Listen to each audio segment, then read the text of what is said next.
දැන් අපි හතරක් කිව්වා.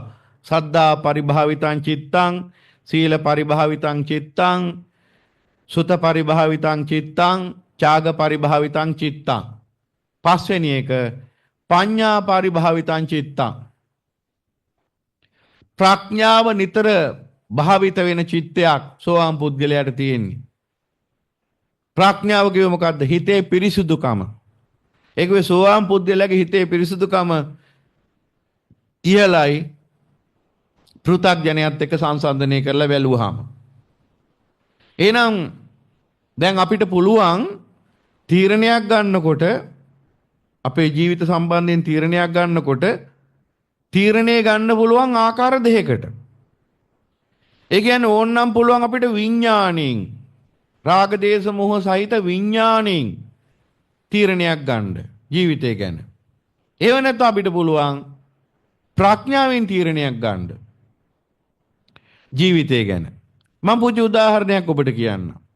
නන්ද කුමාරයාගේ විවාහය. නන්ද කුමාරයා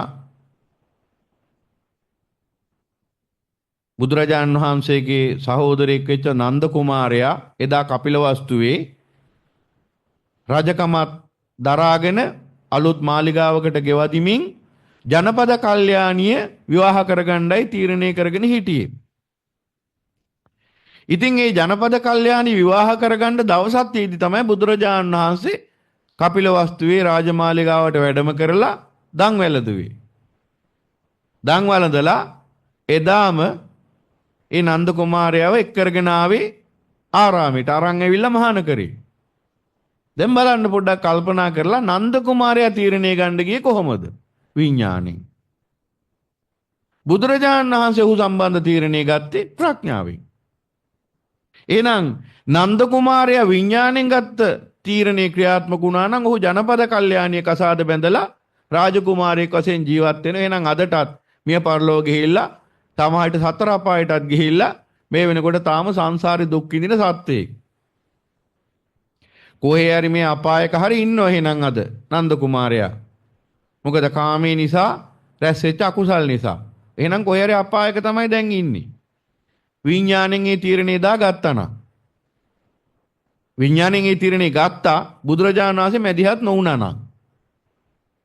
විඥාණයෙන් ඒ තීරණේ ගත්තානේ ජනපද කල්යාණිය මැදගත්තා නම් සැප තමා කියලා. එහෙනම් තාම ඉන්නේ අපායක. එහෙනම් බලන්න තිබුණ සැප කොච්චරක්ද කියලා සංසාරේ. తాවකාලික සුවය ගැන හිතලා දීර්ඝකාලීන දුකක් වැළඳ ගැනීම තමයි මේ සංසාර සත්‍යයේ ක්‍රමය. ඒක තමයි භාගතුන් වහන්සේ පෙන්වා දුන්නේ. අප්පාසාදෝ බහු දුක්ඛෝ බහුපායාසෝ ආදීනවෙත බිහියෝති. සුළු ආස්වාදයන් නිසා සුළු සතුටක් නිසා බොහෝ දුක් විඳගෙන බොහෝ වෙහෙසෙලා බොහෝ ප්‍රශ්න වලට කරදර වලට මුහුණ දීගෙන ජීවත් වෙන එක තමයි සංසාර ජීවිතය කියන්නේ.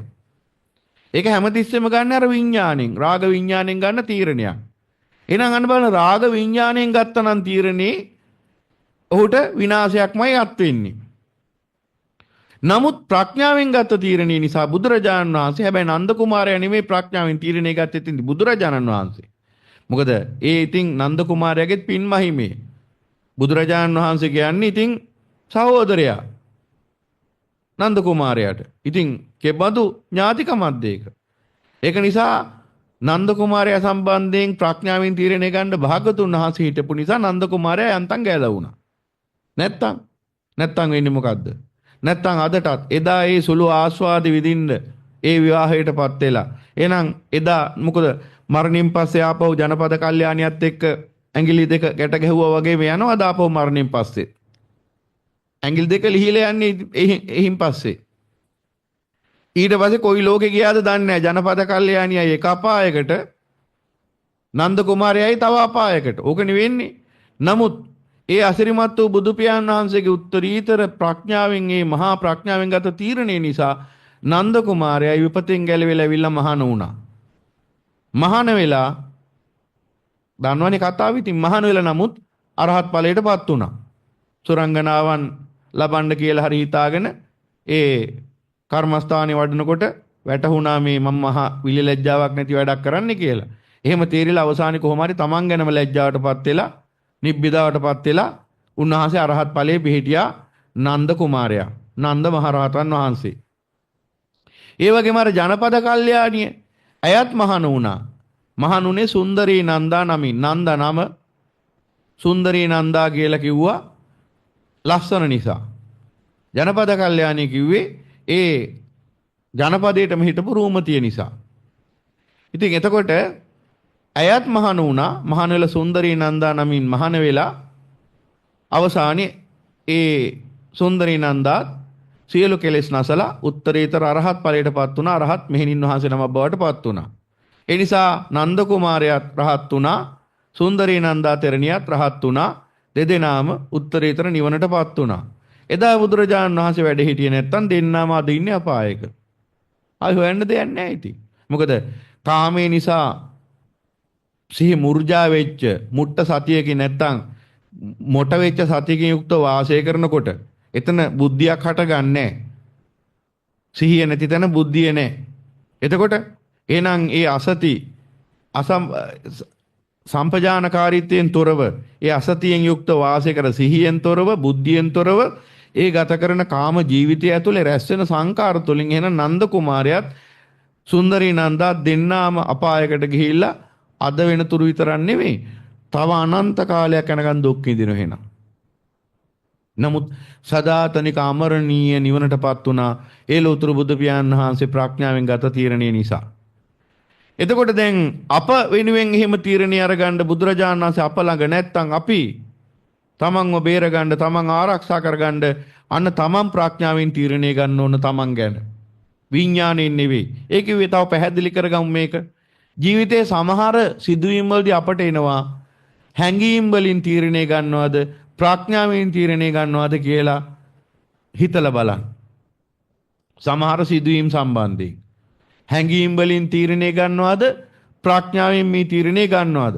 ඒක ඔබේ ජීවිතයේ එක එක අවස්ථාවන්ට ගලපගෙන බලන්න මේ කියන සිදුවීම.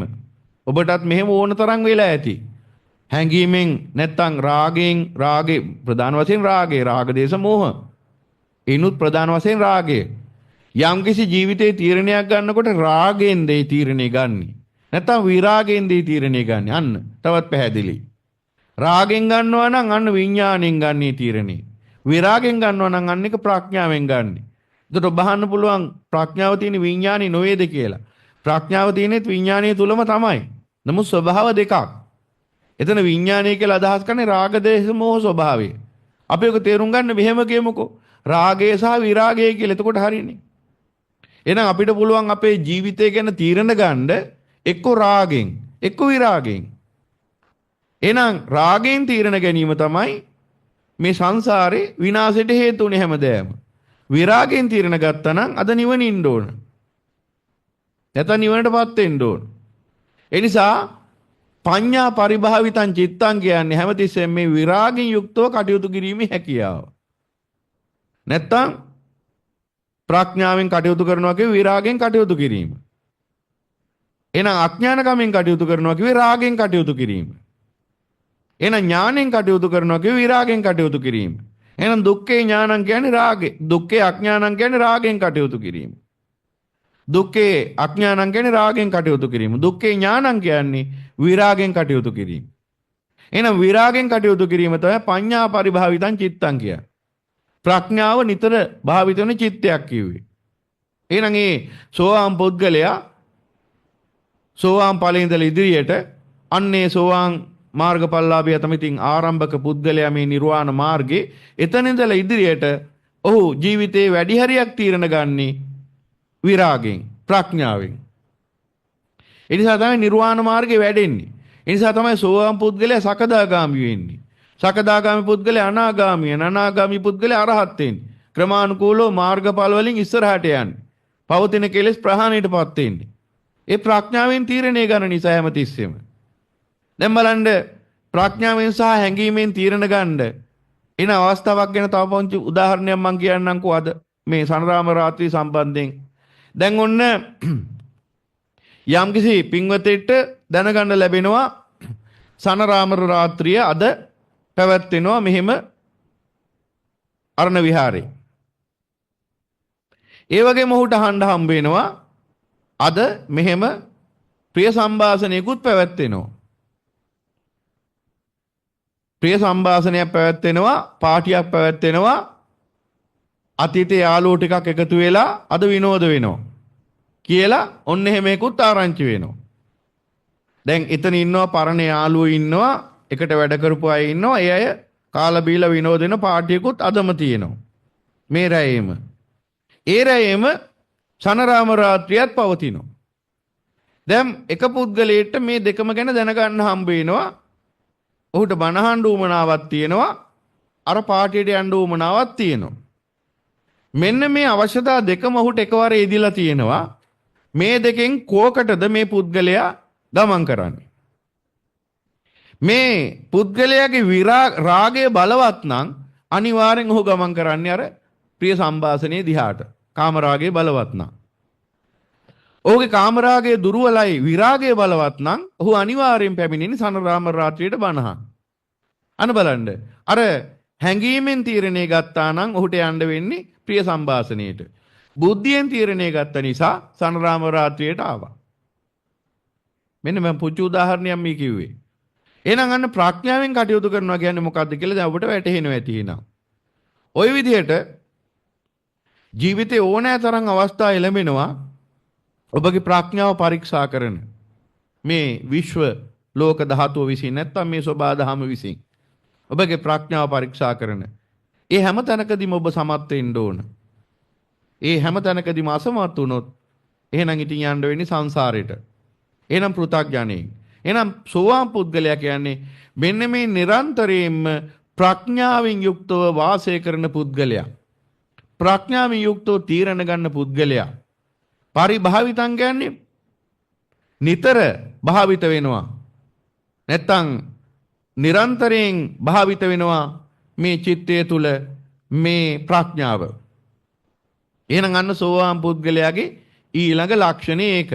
එහෙනම් බුදුරජාණන් වහන්සේ පෙන්වා දෙනවා මෙන්න මේ ගති ලක්ෂණ පහ. එයින් පස්වෙනි එක තමයි පඤ්ඤා පරිභාවිතං චිත්තං. ඒ ප්‍රඥාවෙන් කටයුතු කරන කෙනෙක් ඔබත් ජීවිතේ තීරණ ගන්න ගියාම හැඟීම් වලට වහල් වෙන්නේ නැතුව, ආශාවන්ට වහල් වෙන්නේ නැතුව බුද්ධියෙන් ජීවිතේ දිහා බලලා තීරණ ගන්න පුද්ගලයෙක් නම් ඔබ ඒ කියන ලක්ෂණය ඔබ තුල ප්‍රකට වෙනවා නම් ඔබට පුළුවන් සාදුකාරයක් පවත්වන්න. සාදු සාදු සාදු සාදු. තාම දුර්වල සාදුකාරයක් ඇහුනේ. සාදු සාදු සාදු සාදු. එකෙන් මට නිකන් ඇහුනේ නිකන් ප්‍රඥාවෙන් කටයුතු කරන්නේ නැහැ වගේ නිකන් සාදුකාරයක් තමයි ඇහුනේ. ඊට වැඩිය හොඳට සාදුකාරයක් දෙන්න ඕන. මොකද හැම සාදුකාරයක්ම ඔබව සැපයටපත් කරන බව ඔබ දැනගන්න ඕන. සාදුකාර දෙන්න කියන්නේ මගේ කීර්තිය ප්‍රශංසාව වර්ධනය කරගන්න එහෙම නෙවෙයි. නැත්තම් මට ප්‍රතිලාභයක් ලබන්න නෙවෙයි. සාදුකාර දෙන්න කියන්නේ ඔබටම යහපතක් කරලා දෙන්න. උත්තරීතර ධර්මයක් උදෙසා හඬ නගා සාදුකාරයක් දුන්නාම ඒ ධර්මය ගුණිතේල ඔබට ලැබෙන්න පටන් ගන්නවා. තස්ස දායදෝ භවිසාමීති. මොකද ඔබ ශ්‍රේෂ්ඨ ධර්මයට සාදුකාර දුන්නාම ශ්‍රේෂ්ඨ ධර්මයම ඔබට නැවත දායාද වෙනවා. ඒ නිසා ධර්ම දේශනා ශ්‍රවණය කරාම අමුතුවෙන් ආයි කියන්න දෙයක් නැහැ. සතුටෙන් සාදුකාර දෙන්න, හඬ නගා සාදුකාර දෙන්න ඔබ පුරුදු වෙන්න ඕන බෞද්ධ ශ්‍රාවකයෝ හැටියට. එතකොට බුදුරජාණන් වහන්සේ පෙන්වා දුන්නේ එහෙමනම් මෙන්න මේ විදිහට යස්ස කස්සචි මහා නාම දීඝරත්තං සද්දා පරිභාවිතං චිත්තං සීල පරිභාවිතං චිත්තං සුත පරිභාවිත චිත්තං ඡාග පරිභාවිත චිත්තං පඤ්ඤා පරිභාවිතං චිත්තං. මෙන්න මේ ආකාරයට මහා නාම මෙන්න මේ ආකාරයට චිත්තය භාවිත වෙන කෙනෙක් ඉන්නවා. එයා තමයි සෝවාන් පුද්ගලයා. තස්ස යෝ හි ක්වායං කායෝ රූපී චාතුම මහා භූතිකෝ මාතාපෙත්තික සම්භවෝ ඔදන කුම්මා සූපචයෝ අනිච්ච උච්ඡාදන පරිමද්දන භේදන විද්දාංසන ධම්මෝ යනාදි වශයෙන් බුදුරජාණන් වහන්සේ දේශනා කරනවා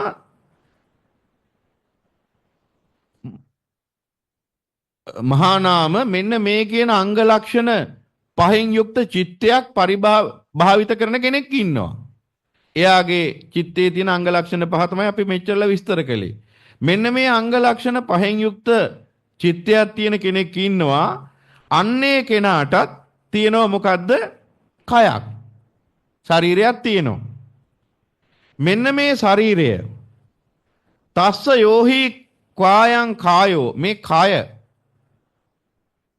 මෙන්න මේ කය කොහොමද හැදිලා තියෙන්නේ? චාතු මහා භූතිකෝ සතර මහා භූතයන්ගෙන් මේ කායික රූපේ හැදිලා තියෙන්නේ.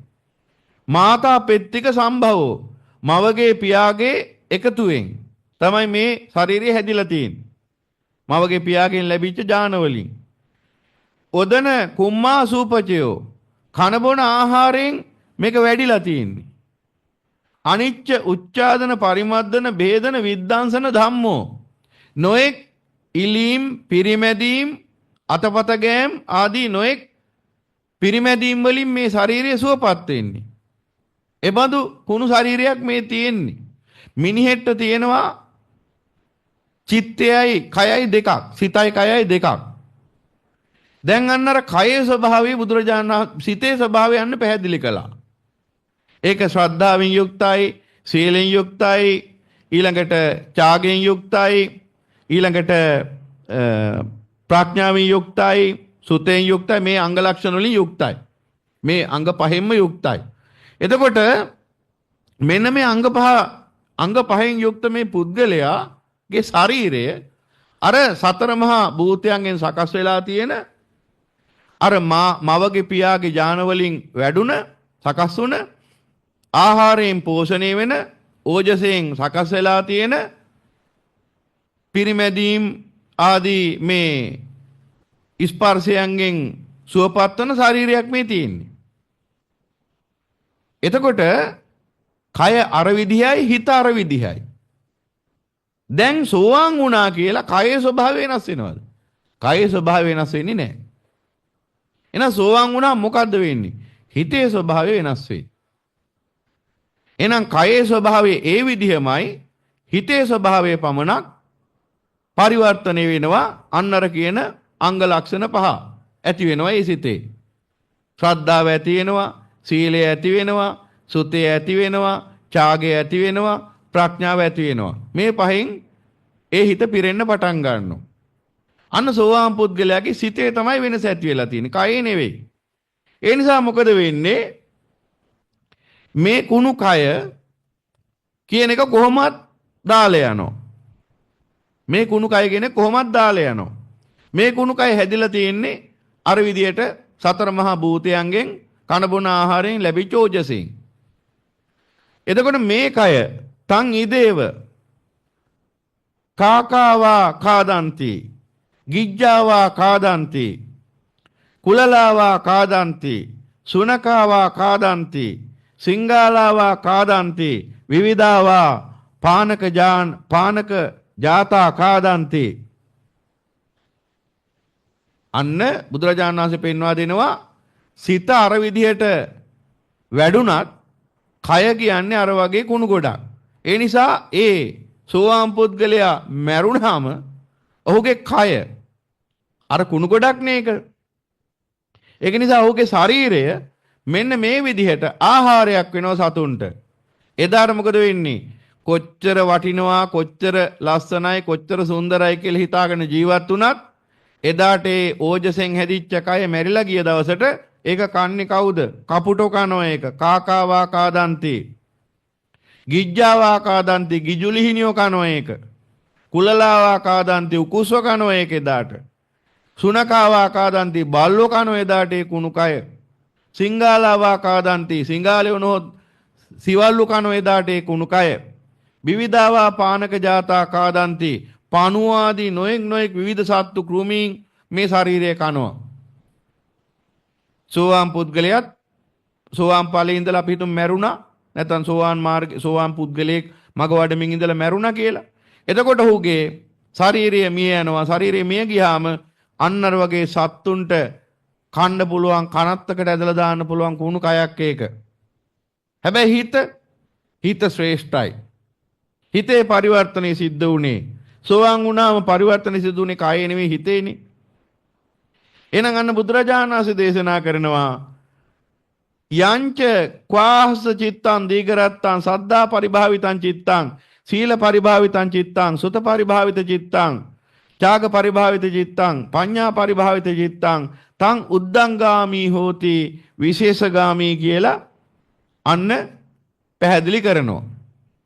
ඒ කිව්වේ මහා නාම අර විදියට ශ්‍රද්ධාව, සීලය, සුතය, ඡාගය, ප්‍රඥාව කියන මේ අංග ලක්ෂණ 5 වැඩිච්ච චිත්තයක් නම් යමෙක්ට තියෙන්නේ ඒ පුද්ගලයා මිය යනකොට ඔහුගේ ශරීරය මෙහි කපුටෝ කා දමනවා, ගිජුලිහිනියෝ කා දමනවා, උකුස්සෝ කා දමනවා, බල්ලෝ කා දමනවා, සිවල්ලු කා දමනවා, නොඑක් පණු ඇතුළු නොඑක් සත්තු මේ ශරීරයේ කා දමනවා. ඒ කියන්නේ ඒක තනිකර ජරා ගොඩක්.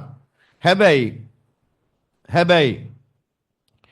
චිත්තේ වර්ධනය කරගෙන තියෙන්නේ උතුම් ගුණ 5කින්. ඒ නිසා මොකද වෙන්නේ? ඒ උතුම් ගුණ 5 වර්ධනය කරගෙන ඉන්න නිසාම තං උද්දංගාමි හෝති විශේෂගාමි. අන්න ඒ චිත්තේ කවදාවත් මහා නාම පල්ලෙහාට යන්නේ උඩට යනවා කියලා දේශනා කරා. අන්න එහෙනම් පල්ලෙහා උද්දංගාමික ඉහළට යනවා. අදෝගාමි කියන්නේ පහළට යනවා.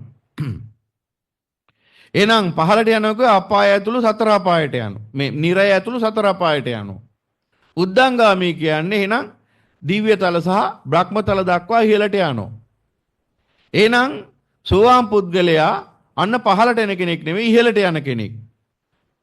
දැන් පෘථග්ජනයාගේ ශරීරයත් අර විදිහමයි. පෘථග්ජනයාගේ ශරීරයත් සතර මහා භූතයන්ගෙන්මයි හැදිලා තියෙන්නේ. ඊළඟට මවගේ පියාගේ සම්භවයෙන් හැදුනේ. ආහාරයෙන් ඕජසෙන් වැඩුණේ. ඉලීම් පිරිමැදීම් ආදියෙන් පෝෂණය වුණේ, සුවපත් වුණේ. පෘථග්ජනයාගේ ශරීරයත්. එතකොට පෘථග්ජනයාගේ ශරීරයත් මිය ගියාම අර විදිහටම කපුටන්ට කන්න පුළුවන්, ගිජුලිහිනින්ට කන්න පුළුවන්, බල්ලන්ට, සිංහාලයන්ට, උකුසන්ට ඔක්කොටම කන්න පුළුවන්. හැබැයි ඔහුගේ චිත්තය කොහෙටද යන්නේ? පහළටමයි. ඒ කියන්නේ කයේ නෙවෙයි මෙතන වැඩේ තියෙන හිතේ. බුදුරජාණන් වහන්සේ පෙන්වා දෙන්නේ ඒකයි. ඒ කියන්නේ මේ ලෝකයා නමුත් මෙතනදී ගන්නෙම හැමතිස්සෙම කය. කය ගැනමයි හිතන්නේ. කයේ පෝෂණය, කයේ ආස්වාදය, කයේ තියෙන සහනීය සුවය, කයේ හැඩවැඩ, කයේ රූප ලක්ෂණ, කය ගැනමයි කල්පනා කරන්නේ. හිත ගැන කල්පනා කරන්නේ. ඒක තමයි මම අර ඉස්සෙල්ලා කිව්වේ. දැන් නාලා පිරිසිදු ඉන්න හරි කැමති. නාලා පිරිසිදුව සුවඳ සබන් ගාලා නාලා පිරිසිදු වෙලා තව තියෙන මොනවද ලෝසන් දාරවද මේක ඔක්කොම ගාලා ඒව නාලා කරලා එහෙම කරලා ලස්සනට සුවඳ ගගහ ෂැම්පෝ දාලා නාලා කොණ්ඩේ හොදලා ඔක්කොම කරලා ඇඳුමත් පිරිසිදු ඇඳුමක් ඇඳගෙන මදි හරියට සෙන්ට් එකක් ගහගෙන ඇඟටයි ඇඳුමටයි දෙකටම සෙන්ට් ගහගෙන බොහොම සුවඳව ඉන්න කැමතිනේ බොහෝ දෙනා. බලන්නේ නැද්ද කියලා විශේෂයෙන් තරුණ ළමයි බලන්න. අපි පොඩ්ඩක් වැඩිහිටියෝ පැත්තකින් තියමුකෝ. තරුණ ළමයි බලන්න. තරුණ ළමයින්ගේ ජීවිත අරන් බැලුවාම ඔහොම ඉන්නනේ කැමති. හැබැයි ඒ ළමයි කැමතිද ඒ ශරීරයට ඒ ලබා දෙන සත්කාරෙම හිතට ලබා දෙන්න? එහෙම කැමති වෙන්නේ නැහැ.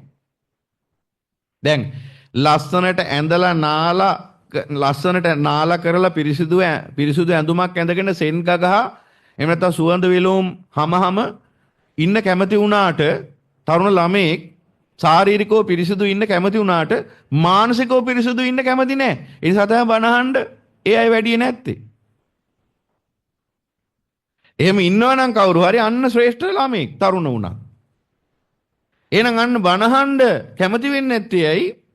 අර මානසික පිරිසුදුභාවයේ අපේක්ෂා නොකරන නිසා. ඒ ඇයි? ඒක තමයි කියන්නේ අවිද්‍යාව කියලා. ඉස්කෝලේ ගියත් විශ්වවිද්‍යාලේ ගියත් මොකක්ද ඉගෙන ගත්තේ අවසානයේ? අර මං කිව්වේ අර මූලාරම්භයේදී මම පැහැදිලි කරන් ආවේ. ලෝකේ තියෙන සියලුම මිත්‍යා දෘෂ්ටික ඉගැන්වීම් විද්‍යාව කියලා හිතාගෙන ළමයින්ගේ ඔළුවට දාලා ඒ ළමයි අද මිත්‍යා දෘෂ්ටික වෙලා ඔවුන් ශරීරය පිරිසුදු කරගත්තට සිත පිරිසුදු කරගන්න, මනස පිරිසුදු කරගන්න ඉදිරිපත් වෙන්නේ නැහැ. මොකද මනස දකින්න තරම් ඥානියක් වැඩිලා නැහැ. කය විතරයි දකින්න පුළුවන් උනේ. මොකද පදාර්ථය ගැන විද්‍යාවක් නේ ලෝකෙට ඉදිරිපත් කරලා තියෙන්නේ. පදාර්ථ විද්‍යාවක්. ඒ නිසා කය ගැන විතරයි ඉගෙන ගත්තේ.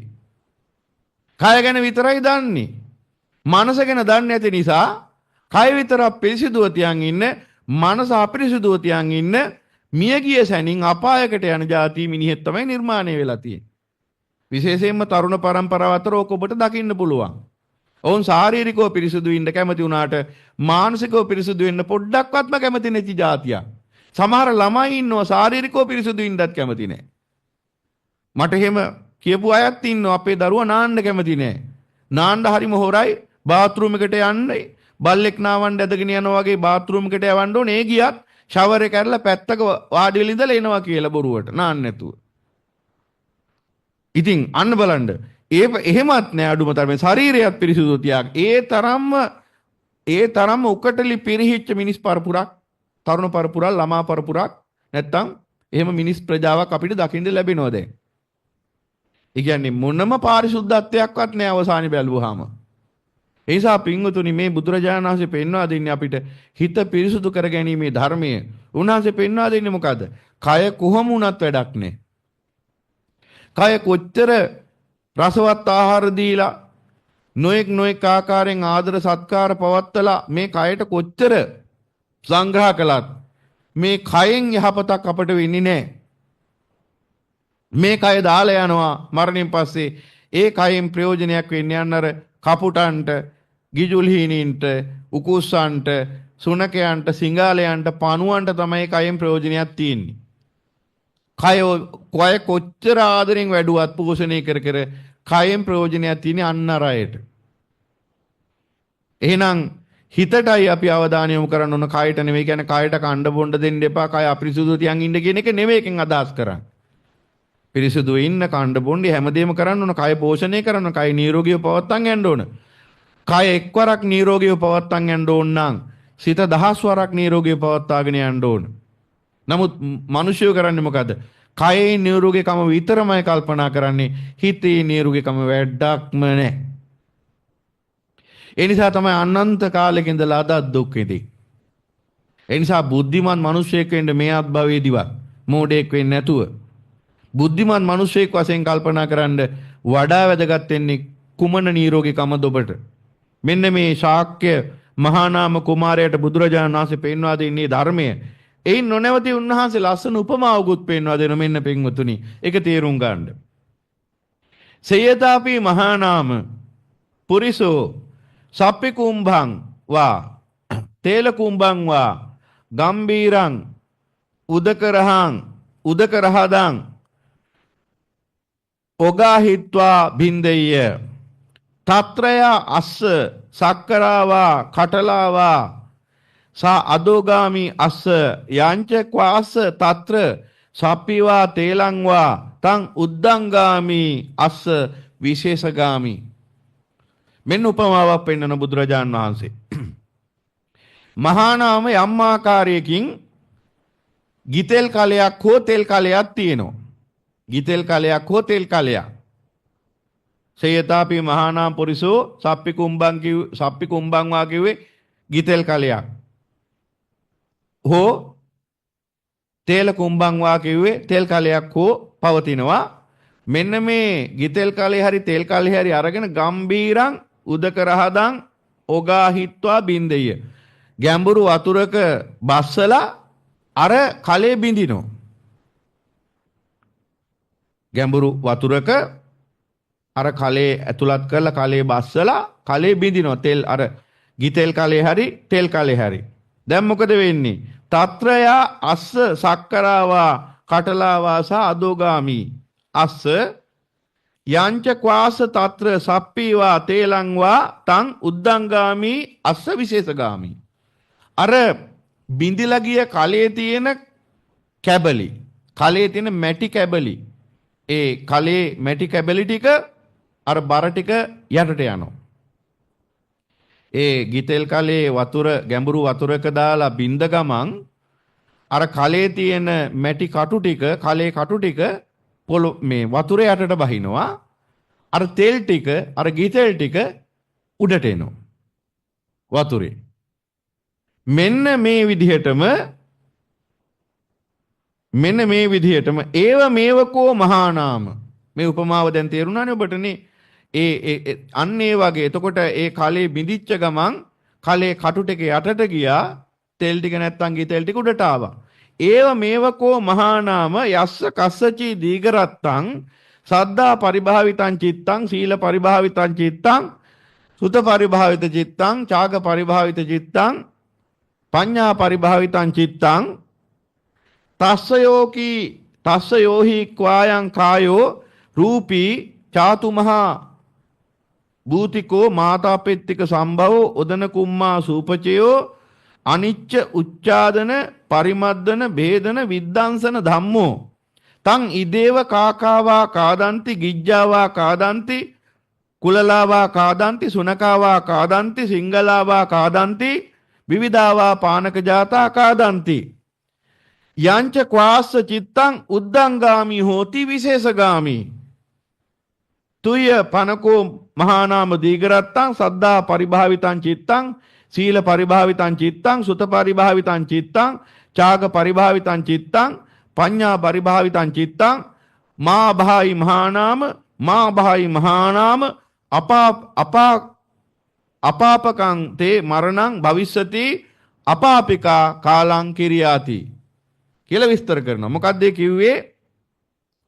මහානාම අර තෙල් කලේ උපමාව පෙන්නලා ඒ තෙල් කලේ කටු ටික යටට ගිහිල්ලා තෙල් ටික උඩට ආවා වගේ මහානාම යම්කිසි පුද්ගලයෙක් මේ උත්තරීතර ධර්මය අසල අවබෝධ කරන් ඔහුගේ චිත්තය තුල මේ ශ්‍රද්ධාව නිතර භාවිත වෙයිද, සීලය නිතර භාවිත වෙයිද, සුතය නිතර ශ්‍රවණය නිතර භාවිත වෙයිද, දානයේ ඡාගය පරිත්‍යාගය නිතර භාවිත වෙයිද, ප්‍රඥාව නිතර භාවිත වෙයිද, අන්නේ පරිභාවිත චිත්තය ඇති පුද්ගලයා මිය ගිය අවස්ථාවේ මිය යන අවස්ථාවේදී මොකද වෙන්නේ? ඔහුගේ ශරීරය මිය යනවා. ඔහුගේ ශරීරය මිය ගිහිල්ලා ඒක පහළට යනවා. ඒක හරියට අර එය මෙහිදීම අර කපුටෝ, ගිජුලිහිනින්, උකුස්සෝ, බල්ලෝ, සිංහාලයෝ, පණු ආදී මේ සියලු සත්තු මේ ශරීරයේ කාදමනවා. මේ සතර මහා භූතයන්ගෙන් සකස් වෙච්ච ආහාරයෙන් ලැබුණු ඕජාවෙන් පෝෂණය වෙච්ච මේ ශරීරය. ඒක අර වගේ සත්තු ටිකක් කාදමනවා මහානාම. නමුත් ඔබ මනමින් දීර්ඝ කාලයක් තිස්සේ පුරුදු කරන ලද චිත්තයක් ඇති නිසා ශ්‍රද්ධාවෙන්, සීලයෙන්, සුතයෙන්, ඊළඟට ඡාගයෙන්, ප්‍රඥාවෙන් වඩන ලද චිත්තයක් ඇති නිසා මොකද වෙන්නේ? අන්නර ශරීරය බිඳිලා පහළට වැටෙනවා. චිත්තය ඉහළට ගමන් කරනවා. චිත්තය උඩට ගමන් කරනවා. යංච ක්වාස්ස චිත්තං උද්දංගාමි හෝති විශේෂගාමි. චිත්තේ පහළට එන්නේ මහානාම, හිත ඉහළට යනවා. කය තමයි මේ පහළ මෙරළ යන්නේ. කයට තමයි අර විනාශය සිද්ධ වෙන්නේ. ඒ නිසා තුයං කෝපන මහානාම ඔබ දීගරත්තං බොහෝ කාලයක් තිස්සේ සද්ධා පරිභාවිතං චිත්තං සීල පරිභාවිතං චිත්තං සුත පරිභාවිතං චිත්තං ඡාග පරිභාවිතං චිත්තං පඤ්ඤා පරිභාවිතං චිත්තං මා භායි මහානාම ඔබ බොහෝ කාලයක් ශ්‍රද්ධාවෙන්, සීලයෙන්, ශ්‍රුතයෙන්, ත්‍යාගයෙන්, ප්‍රඥාවෙන් වඩන ලද චිත්තයක් ඇති කෙනෙක් ඔබ. ඒ නිසා මා භායි මහානාම ඔබ බය වෙන්න එපා. මා භායි මහානාම බය වෙන්න එපා. මහානාම බය වෙන්න එපා. අපාපකන්තේ මරණං භවිස්සති අපාපිකා කාලං කිරියාති. මහානාම ඔබ බය වෙන්න එපා. මහානාම ඔබ බය වෙන්න එපා. ඔබ උතුම් චිත්තයක් ඇති කෙනෙක්. ඔබ සෝවාන් ඵලලාභියෙක්. ඒ නිසා ඔබ අර විදිහට අංග ලක්ෂණ 5කින් වඩලා චිත්තයක් ඇති කෙනෙක්. ඒ නිසා ඔබ මිය ගියාම ඔබේ ශරීරයත් මෙහි දාලා යනවා. එදාට මේක කපුටකයි, එදාට උකුස්සෝකයි, ඊළඟට ගිජුලිහිනියෝකයි, බල්ලෝකයි, සිංහාලයෝකයි, පණුවෝකයි මේ ශරීරේ. ඒකෙන් ඔබට හානියක් වෙන්නේ නැහැ. ඔබට හානියක් වෙන්නේ චිත්තය ඒ මට්ටමේ තිබුණා නම් අපිරිසුදු මට්ටමක. එහෙනම් ඔබගේ කය මෙහි වැටෙයි. කය එසේ සතුන් කාදමයි. නමුත් ඔබගේ චිත්තය උද්දංගාමි, විශේෂගාමි. ඒ කියන්නේ ඔබගේ චිත්තය ඉහළට ගමන් කරන විශේෂ භාවයටපත් වෙනවා. ඒ නිසා මහානාම ඔබ බය වෙන්න එපා. ඔබ බය වෙන්න එපා කියලා බුදුරජාණන් වහන්සේ මහානාම ශාක්‍යව සැනසුවා. අන්න බලන්න සෝවාන් පුද්ගලයට ලැබෙන ශාන්තිය. බුදුරජාණන් වහන්සේ ඒ මහානාම කුමාරයා සෝවාන් පුද්ගලයෙක් නිසා ඔහුට පෙන්වා දුන්නා ඔබගේ චිත්තයේ මෙන්න මේ වගේ උතුම් ගුණධර්ම දීර්ඝ කාලයක් ඔබ වඩලා ඉන්නේ. ඒ නිසා මේ සුළු සුළු මොහොතට ඒ මොහොතට සිහිය පොඩ්ඩක් මොට වුණා කියලා ඔබ අපායට යන කෙනෙක් නෙවෙයි කියලා බුදුරජාණන් වහන්සේ අන්නර ශාක්‍ය මහානාම කුමාරයට පෙන්වා දුන්නා. එහෙමනම් දැන් වැටහෙනවා ඇති ඔබට. එහෙනම් ඔබත් ඒ අසිරිමත් වූ බුදුරජාණන් වහන්සේගේ ධර්මය අහලා අන්නේ කියන අංග ලක්ෂණයන්ගෙන් යුක්ත චිත්තයක් වඩන පුද්ගලයෙක් නම් එහෙම නැත්නම් ඒ චිත්තයේ තුල ඒ අංග ලක්ෂණ දැන් ඔබ තුල වැඩෙමින් නම් තියෙන්නේ. ඔබේ ශරීරයත් අර විදිහටම බිඳ හැරෙන වෙලාවක ඒක සත්ව කාලදාය පණුව හරි. හැබැයි චිත්තය පහළට ගමන් කරන්නේ ඉහළට ගමන් කරන්නේ. මොකද ශාක්‍ය මහානාම කුමාරට තිබිච්ච ප්‍රශ්නේ තමයි මරුණට පස්සේ පහළට යයිද කියන එක. ඒක තමයි අර ඇහුවේ. බයට ඇහුවේ ඒකයි මම මේ මගේ සතිය මොට වුණාම අනේ මට බයයි මරුණට පස්සේ මොකක් වෙයිද කියලා. ඒ වෙලාවක මරුණොත් මොකද වෙන්නේ කියලා. මොකද ඒ වගේ කතාවක් නේ අහලා තිබුණේ. බලන්න බුදුරජාණන් වහන්සේ උපදින කොටත් ශාක්‍ය මහානාමගේ දැනුමත් බුදුරජාණන් වහන්සේ පහළ වෙනකොට ශාක්‍ය මහානාමගේ දැනුම ඒකමයි. ඒ කියන්නේ ඒ වෙනකොට ඒ සමාජෙ තිබිච්ච මතය. සෝවාන් වුණත් ඒක දුරු වෙලා නැහැ. මොකද්ද? අවසාන මොහොතේ ඇති වෙන සිතවිල්ල අනුව ඔක්කොම සිද්ධ වෙන්නේ කියලා. මේ සිංහලයේ බෞද්ධයොත් ඕන තරම් ওই කතාව කියනවා. චුති චිත්තය තමයි ඔක්කොම තීරණය කරන්නේ. ඒ කියන්නේ අන්තිම පෞකාරයක් වශයෙන් ජීවත් වෙලා අන්තිම මොහොතේ හොඳ සිතවිල්ලක් ඇති කරගන්නවා. එතකොට යනවා සුගතියට. එහෙම වෙනවද? එහෙම වෙන්නේ නැහැ. ගරුක කර්ම කියලා කොටසක් තියෙනවා. ඒ චිත්තය තුල වැඩියෙන්ම ගොඩනැගිච්ච බලවත්ම කර්මය තමයි චුතියට ඉදිරිපත් වෙන්නේ. එහෙම නැතුව මේ අපිට ඕනේවා සිතුවිලි පහල කරගන්න පුළුවන් නම් මක් වෙයිද? එහෙනම් ඉතින් අපාය පොඩි වෙලා ස්වර්ගයේ ලොකු වෙන්න ඕන. නමුත් එහෙම නෙවෙයි වෙලා තියෙන්නේ. අපාය මහ පොළොව වගේ වෙලා ස්වර්ගයේ නියපොත්තට ගත්ත පස් ටික වගේ වෙලා. ඒ කියන්නේ වැඩි හරියම අපායටමයි යන්නේ. එහෙනම් ඔය මැරෙන හැම සත්වෙම කොහොමද මැරෙන්නේ කියලා ඔබට හිතාගත හැකිනේ. එහෙනම් ඔය මැරෙන හැම සත්වයක්ම ඉහළට නෙවෙයි යන්නේ පහළටමයි යන්නේ. ඒක නිසා ඔබේ රැකවරණය ඔබ විසින්ම සලසා ගත යුතුයි. බුදුරජාණන් වහන්සේ පෙන්වා වදාළ මේ උත්තරීතර ශ්‍රී සද්ධර්මය මනවින් අවබෝධ කරගෙන උතුම් සෝවාන් ඵලය තමන් තුළින් සාක්ෂාත් කරගන්නට ඔබ දක්ෂ වෙන්නට ඕන. ඒක තමයි ඔබේ ජීවිතයේ ඔබ ලබන පිහිට, ඔබ විසින් ඔබට ලබා දෙන පිහිට. ඒ නිසා ඒ පිහිට ඒකාන්ත වශයෙන්ම මේ ජීවිතයේදී ළඟා කරගන්නවාමයි ඒකාන්තයෙන් උත්තරීතර සෝවාන් ඵලයට තමන් පත් වෙනවාමයි කියන අදිෂ්ඨානෙන් ඔබ හඬ නගා සාදුකාරයක් පැවැත්විය යුතුයි. සාදු සාදු සාදු.